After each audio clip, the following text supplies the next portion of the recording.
It was raining the day my sister Emma moved into her new house. Not just any house, a $2.8 million mansion gifted to her by our parents as a wedding present. I stood there on the sidewalk, soaked from head to toe, watching movers carry expensive furniture through the grand front door. The neighborhood was the kind you only ever see in magazines. Fancy lawns, spotless driveways, houses with pillars and marble walkways. Meanwhile, I lived in a tiny apartment above a bookstore downtown. It was warm and cozy, sure, but it leaked when it rained, and I had to walk 3 flights of stairs just to get home. I didn't mind it most days, until I stood there in the cold rain, holding a $4 card I'd barely been able to afford. My mom was glowing with pride as she walked beside me. "Isn't it perfect for them?" she said, beaming. "They'll be so happy here, and look at all the space. Plenty of room for grandchildren." I forced a smile. "It's beautiful, Mom," I said softly, trying to ignore how wet I was. Emma stepped out of the house, perfect as always, not a hair out of place, wearing expensive clothes and flashing a ring so shiny it made the gray day seem brighter. "Madison," she called, arms wide, "you made it. What do you think of our little starter home?" Starter home. I bit the inside of my cheek. Most people would live their whole lives and never even dream of owning something like that. "It's lovely," I said, keeping my voice even. "The perfect wedding gift." Emma laughed. "Don't be jealous, Maddie. I'm sure you'll find someone, too, maybe one of those quiet boys from the bookstore." She always used that nickname, Maddie. I'd hated it since I was 12. Then my mom chimed in. "The Henderson boy is still single. He's an accountant now, very stable." I didn't respond. I had a master's degree in literature, was writing my first novel, and working full-time at the bookstore. But to them, I was the daughter who never quite measured up, the one who turned down their help, refused the path they wanted for me. "I should go," I said, glancing at my watch. "My shift starts soon." "On a Saturday?" Mom frowned. "But we're having a family dinner tonight to celebrate Emma's house." I shrugged. "Some of us work weekends." Emma rolled her eyes. Still so dramatic. "Maddie, this is why you struggle. You always pick the hard road instead of accepting help." By help, she meant the business school scholarship I refused, the job at Dad's firm I turned down, the blind dates with men they thought were acceptable. "The bookstore is short-staffed," I said. "They need me." "At least take some leftovers home." Mom sighed. "It breaks my heart knowing you eat alone in that tiny place." I didn't bother telling her that my little apartment was my safe space, quiet, filled with books and sunlight, a desk where I could write without anyone judging me. The next morning, I walked into Pete's corner shop like I always did. He smiled from behind the counter. "Madison, did you check your ticket?" he asked. "What ticket?" "The lottery one you bought 2 days ago. The jackpot was insane." I pulled the crumpled ticket from my wallet. I forgot all about it. "What were the winning numbers?" He leaned in, grinning. "Check the news." I opened the lottery website on my phone and stared at the numbers. 7, 13, 24, 31, 42, 53. My hands started to shake. I looked at the ticket, then back at the screen. Every number matched. "Pete," I whispered, "I think I won." He nodded. "You did, sweetheart. I saw the draw live last night. You just won $97 million. I felt like the ground tilted beneath me. I grabbed the counter to keep from falling. "Sit," Pete said gently, guiding me to a chair. "Take a breath. This is big, but we'll handle it. First thing, sign the ticket. Don't tell anyone, and I'll call my daughter. She's a lawyer. She'll help." With shaking fingers, I signed the ticket. Pete locked it in his store safe. His daughter, Caroline, arrived within the hour. She was calm, professional, and she knew exactly what to do. We talked about taxes, trusts, investments, privacy. She laid out a plan that would protect me. "I need to go slow," I told her. She nodded. "You call the shots, but once you're ready, we'll claim the prize." 3 weeks later, I sat in Caroline's office and signed the final papers. I'd quit the bookstore quietly, left my manager a thank you note and a check big enough to hire 2 replacements. I bought a simple house under a trust name in a quiet neighborhood, nothing flashy, but exactly what I wanted. I'd started building a publishing company for new authors and created a foundation for kids' literacy programs. "You ready?" Caroline asked as we finalized everything. "Your name goes public once we file this." I took a breath and nodded. "I'm ready." The next morning, my phone wouldn't stop buzzing. The headlines were everywhere.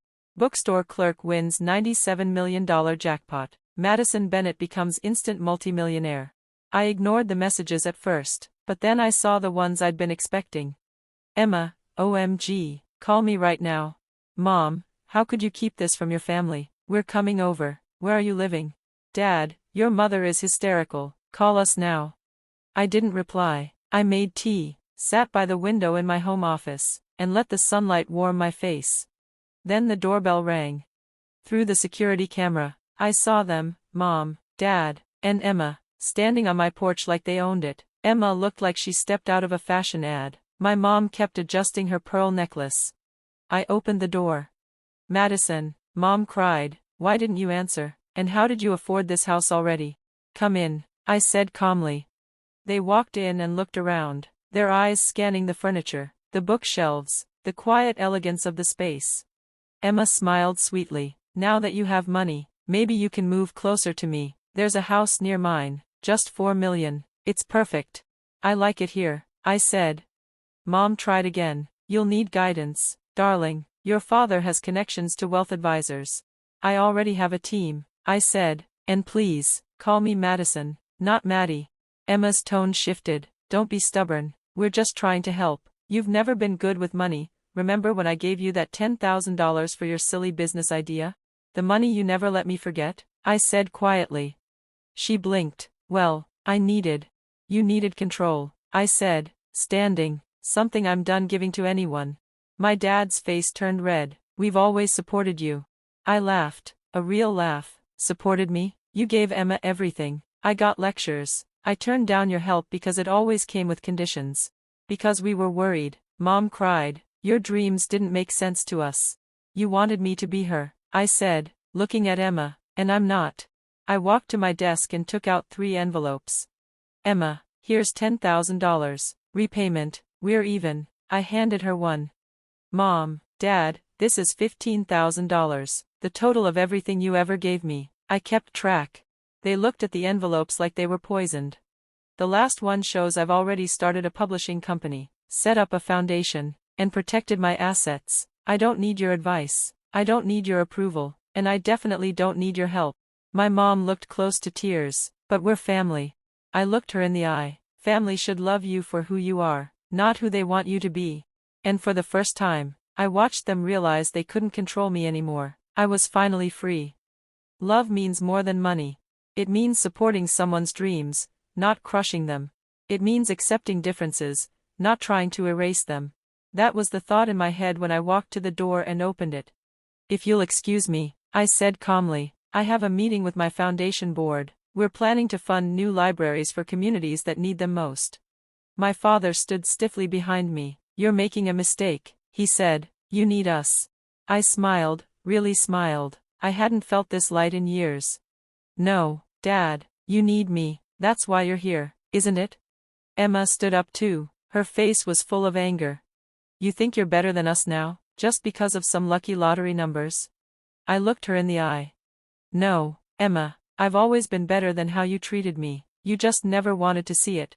As they began to leave, my mother turned back. Her eyes were full of tears. Madison, she said softly, we made a mistake, a terrible mistake. We see that now. Can't we start over?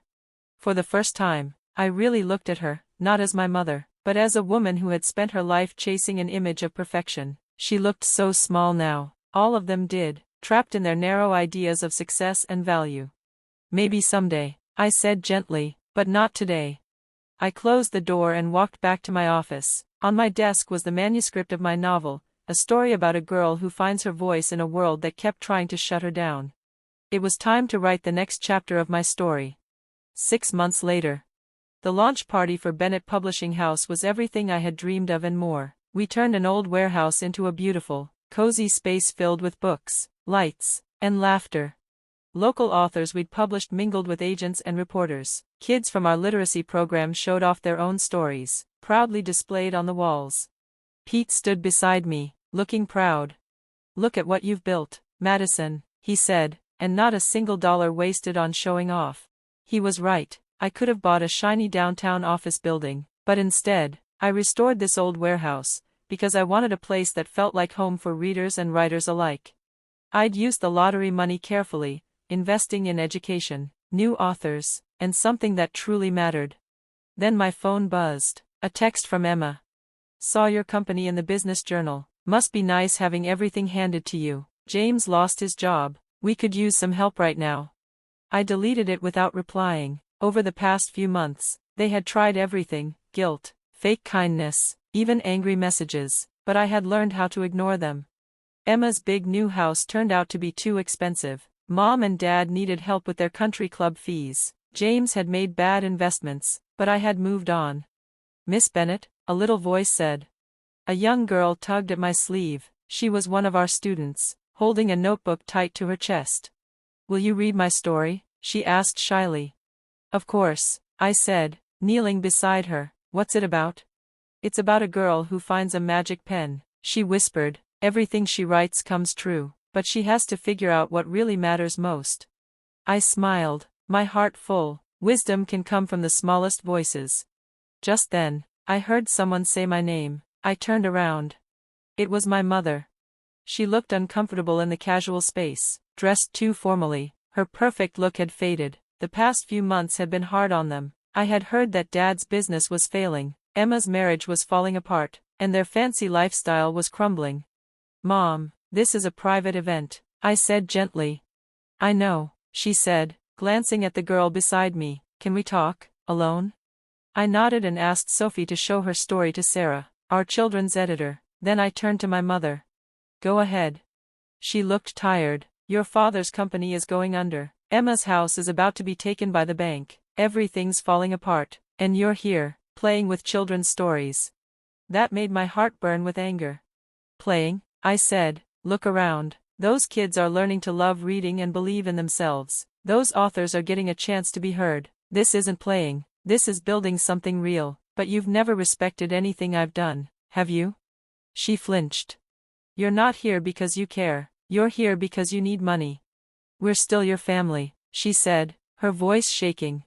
Are you? I asked.